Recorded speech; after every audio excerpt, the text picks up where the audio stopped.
샬롬. 벌써 어느덧 오늘로서 출애굽기 말씀이 끝나게 됩니다. 다음 주 월요일서부터는 레위기 말씀을 나누도록 하겠습니다. 레위기에는 깊고 영적인 뜻이 많이 담겨져 있으므로 은혜가 충만한 강의 큐티가 되지 않을까 생각을 합니다. 기대하셔도 좋습니다, 여러분. 오늘은 출애굽기 40장 1절로 38절까지 나누도록 하겠습니다. 먼저 1절로 16절까지 하나님께서는 모세에게 성막을 세우라고 하신 출애굽기 25장 31장의 하나님의 명령을 간략하게 요약하고 있습니다. 성막을 세우라는 하나님의 명령은 성막을 짓고 성막에서 사용되는 기구들을 성별하고 성막에서 제사를 담당할 제사장을 성별하라는 구체적인 지침으로 요약이 됩니다. 그리고 17절에서 33절을 보게 되면은 하나님의 명령에 따라 모세와 이스라엘 백성이 어떻게 성막을 지었는지를 자세히 설명한 35장 39장의 내용을 간략히 설명하고 있습니다. 성막의 기초공사에서 시작해서 성막의 가장 중심부인 지성소의 증거판, 증거궤, 진설병을 놓는 상, 등잔대, 금제단, 그리고 바깥쪽으로 나가면서 성막문으로 쓰이는 휘장, 회막 문앞 번제단, 제사장이 손과 발을 씻는 물두멍, 제사에 필요한 모든 것들이 준비되고 완성이 되었습니다. 35장에서 39장의 성막을 건축하는 과정을 오늘 본문에서는 한 문장으로 축약하고 있는데, 그것은 본문에 여호와께서 모세에게 명하신 대로 되니라라는 구절입니다. 이 구절은 모세가 성막에 관해 말씀하신 하나님의 명령에 따라 철저하게 순종하였음을 보여주는 것입니다. 무려 8번이나 반복해서 여호와께서 모세에게 명하신 대로라는 문구를 언급함으로써 그가 하나님의 명령에 온전히 순종했음을 일깨워줍니다. 여기서 우리가 알게 되는 한 가지는 하나님의 명령은 선택의 문제가 아니라 절대 순종이라는 사실입니다. 왜 그렇습니까? 순종은 생사가 걸린 문제이기 때문입니다. 하나님의 말씀은 순종해도 되고 안 해도 되는 그러한 단순한 선택의 문제가 아닙니다. 하나님의 말씀은 필히 순종해야 하는 명령입니다. 하나님의 명령은 여러분 생사 곧 영생이 걸려있는 문제이기 때문에 그렇습니다. 여러분, 하나님의 명령에 순종하지 않는 자는 생명이 보장되지 않습니다. 순종하는 자에게 생명이 보장됩니다. 그러기에 순종에는 삶과 죽음이 달려 있습니다. 그래서 사무엘 선지자는 순종이 제사보다 낫고 듣는 것이 수당이 기름보다 나으니라고 했던 것입니다. 하나님이 성막을 지으라고 지시하신 첫째 달 초하루였는데 모세와 이스라엘 백성이 성막을 완성한 때는 이듬해 첫째 달 초하루, 즉 성막을 완성하는 데 1년이라는 시간이 걸렸습니다. 하나님의 지침에 따라 광야에서 성막을 만드는 데 꼬박 1년이 소요되었던 것입니다. 그들이 무엇하러 광야에 나왔습니까, 여러분? 하나님이 복주시기로 약속하신 가나안 땅을 향하여 가기 위해서 광야라 나온 것 아니겠습니까? 그런데 광야에서 성막을 짓는데 꼬박 1년이 걸렸다면 백성의 관점에서 얼마나 시간 낭비로 보였을까 한번 그들이 들었을지도 모릅니다. 그런데 그들은 불평하지 않았습니다. 하나님의 성막을 만드는데 절대로 불평하지 않았습니다. 왜 이렇게 시간이 오래 걸려? 우린 가나안 땅 들어가야 되는데 이것도 왜 만들려고 하는 거야? 이런 말 한마디 하지 않았습니다. 왜 그렇습니까? 그들은 이미 한번 경험하였습니다. 무엇을 경험했습니까, 여러분? 시내산에 올라간 모세가 산에서 내려오지 않자 그들은 모세가 이미 끝났다고 생각했습니다. 하나님께 예배하기 위해 무엇인가 보이는 형상을 만들어 놓자고 주장하며 아론을 앞세워 금송아지를 만들어 제사를 지냈습니다. 그들은 자기들의 방식으로 자기들의 생각대로 하나님께 제사하고 경배한다고 했던 것입니다. 새긴 우상을 만들지 말고 어떤 형상도 만들지 말며 그것들에게 절하지 말라는 하나님의 명령을 어기고 하나님이 지극히 싫어하시는 우상 숭배라는 불순종을 행하였던 것입니다. 거기에서 하나님은 경노하시고 이스라엘 백성들 전체를 죽이시겠다고 하셨습니다. 모세의 중보기도를 통해서 하나님의 진노를 면하긴 했지만 이스라엘 백성은 죽음을 직면할 뻔하였던 것입니다. 그렇습니다, 여러분. 순종은 선택의 문제가 아니라 생사의 문제요, 영생의 문제입니다.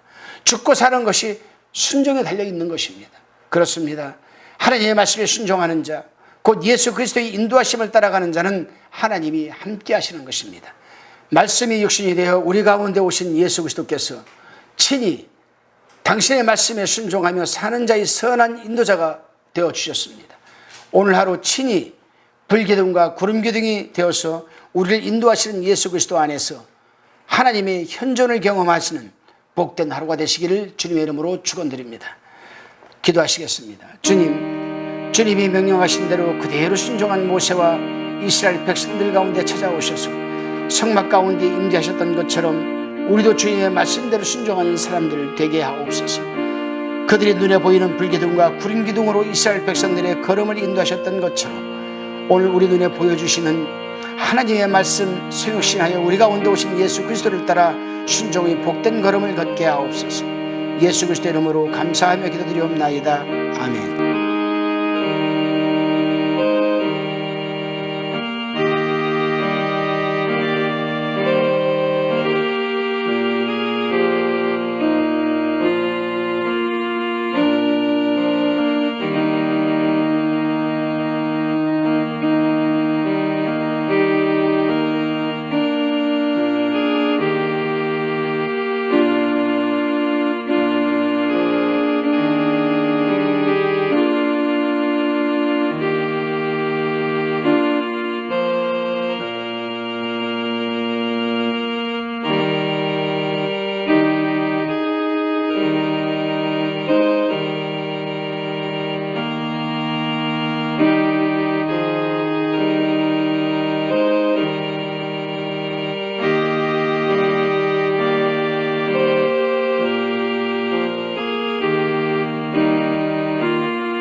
성경방송 구독, 좋아요 부탁드립니다. 감사합니다.